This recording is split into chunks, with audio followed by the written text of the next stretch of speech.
Hey everybody, Fletcher Ellingson. Welcome back to Your Life is Now. This is where we reveal and discuss the unseen forces that influence your every decision and every action. This is where we discuss and learn how to give up wishing and start actively creating the life of your dreams. I want to take a moment just to acknowledge you for getting this far in the course and really taking on your life. I remember reading about a study a number of years back, and the study revealed that most people, after beginning a personal development book or a course, usually only make it about a quarter or less of the way through it, and then they stop. And I understand from the past videos, and you understand from the past videos, why that would happen, right? There's pain and pleasure. Both of those forces are at play. Beliefs are at play. And today, we're talking about another unseen force that's definitely at play and influencing the results you get in your life. I'm going to tell you right now up front that today's topic is so mighty that when you get the full impact of it, your jaw may drop. Some of you may disagree with me or experience denial. You may get angry at my insistence, but hopefully you'll come out the other side and embrace this concept and get inspired so that you can get motivated and step into action. Today's topic is another one of those hidden forces. It influences everything from the friends we have to the job we have, how much money we earn, how much money we spend or save, what kind of car we drive, the kind of food we buy and eat, if we stay fit or if we're always trying to lose weight, if we smoke, don't smoke, or if we're always trying to quit smoking. This hidden force is one of the influences that directly determines the quality of our lives. And like I said, you can't see it. What am I talking about? I'm talking about standards. Your standards are largely responsible for the quality of your life. First, let's define what a standard is. Quite simply, it's what you are willing to settle for. Not what you want. It's what you're willing to settle for in an area of your life. Your standards are not good or bad. The question is, do they serve your life or not? Some of these standards you chose, but many of them, most of them, were simply modeled to you and you took them on as your own. For instance, think about your childhood home and the standard of order or cleanliness that your parents had for it. The state in which you keep your room or office or house in general may reflect how your parents kept their home when you grew up. So if the house was tidy, then chances are you'll keep a tidy home as well. If you continued to keep a tidy house, it was likely because this standard was modeled for you and you simply adopted it. Now, perhaps you grew up in a messy or disorganized home and you may have gone over to someone else's house that was very tidy and organized and you liked how it felt. So at that point, you may have decided that when you had your own place, you would have it tidy and organized. This became your new standard. Or you may have grown up in a home where money was always tight or scarce. If this was the standard in your home, you likely took that on as well and experienced a scarcity mindset when it comes to money. Again, let's define what a standard is. A standard is what you're willing to settle for in an area of your life. It's not good, bad, right, or wrong. It's just what you're willing to settle for. Now, some standards serve your life and some don't. Let me give you an example. For many years, I had a car payment. I thought everyone did. I saw the commercials and they all suggested that the way you own a car is by making monthly payments. So we got a car and began making monthly payments. We actually paid it off, but then we traded it in and got a different one and had another higher monthly payment. And then we did the same thing and we were paying even more. And we did this a number of times. It was my standard to have a car payment. I had a car payment for probably 18 years. Why not? Didn't everyone? Well, actually, no. Not everyone has a car payment. Some people saved up and paid in full when they bought a car. That way they didn't have to pay all that interest, right? They owned it outright. Or some people paid most of it up front and then paid it off in a year. You see, I was willing to settle for a monthly payment even though I didn't want it. I didn't like writing a check every month, but I hadn't made it a standard to have a savings account into which I would put money every month toward a new car. My standard was to leverage credit when it came to large purchases. Some people's standard is to lease a car. They don't mind the monthly payment because having a newer car every 2 or 3 years is their standard. Some people never buy a new car, period. They only purchase used cars. And then people have all sorts of standards when it comes to the brand of car which they purchase. And at some point, I realized that not everyone had a car payment. I learned that some families save each month towards a new car, and then when they get a certain amount in the account, they buy the car outright or finance a small portion of it. So I decided that I wanted to do that.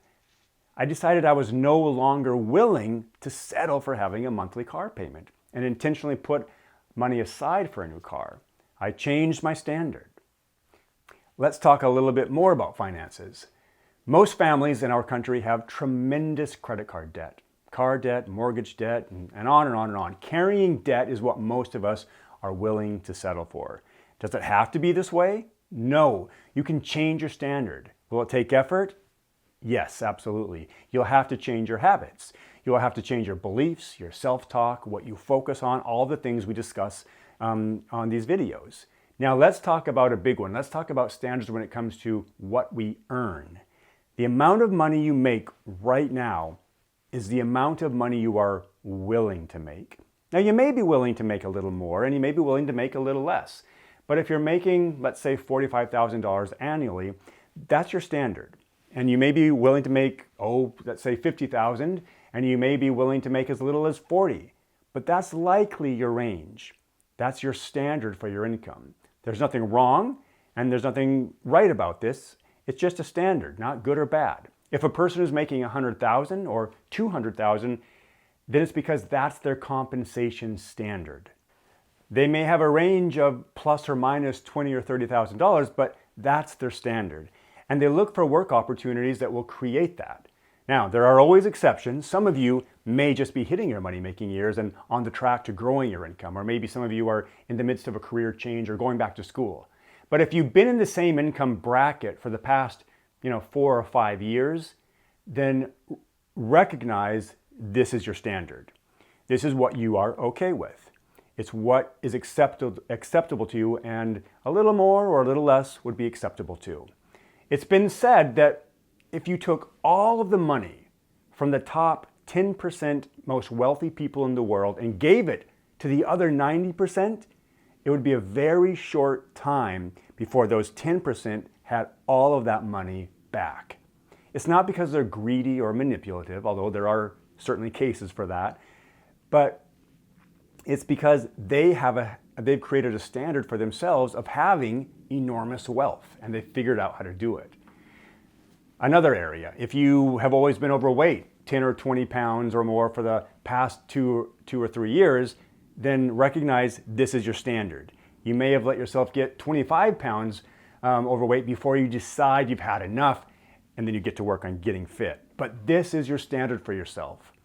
It is what is acceptable to you in your mind. Now I want you to be crystal clear about something. I'm not saying this is what you want. You may want to be making $500,000 a year, but are actually making $60,000. You may want to have a savings account, but find yourself in huge debt, or you may want to learn an instrument or new language, or get in shape. But instead, you wind up on the couch in your spare time, and nothing happens. Again, standards are not about what you want. They're what you're willing to settle for. And again, it's not good or bad, it's just what is. So what are your standards for your life? What are your standards for your family? For your finances, your marriage, your friends? Friends is a huge one to look at because your financial health is usually directly related to the type of friends you have. Consider it. If you don't have a lot in savings, most likely the people you hang out with don't either. If you're out of shape, most likely the people you hang out with are as well. If you're in shape, you most likely are hanging out with other fit people who have a high standard when it comes to health and fitness. If you spend a lot of time at the bars on the weekends, your friends probably do too. If you spend a lot of time at church on Saturday or Sunday, your friends probably do too. So the easiest way to raise your standards in any area of your life is to start associating and hanging out with people who have higher standards. I'm not saying you have to ditch your current friends, and I'm not saying that you don't either. What I am saying is that your life is the way it is right now because of your standards, because of what you're willing to settle for and who you're hanging out with and associating with. If you love your life and standards, excellent. If you don't have the life you want, then take a look at your standards and consider raising them. And then find people with similar standards so you can learn from them, be inspired by them, encouraged by them.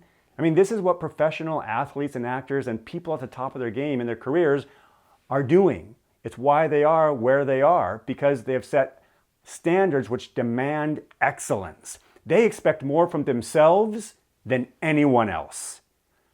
Okay?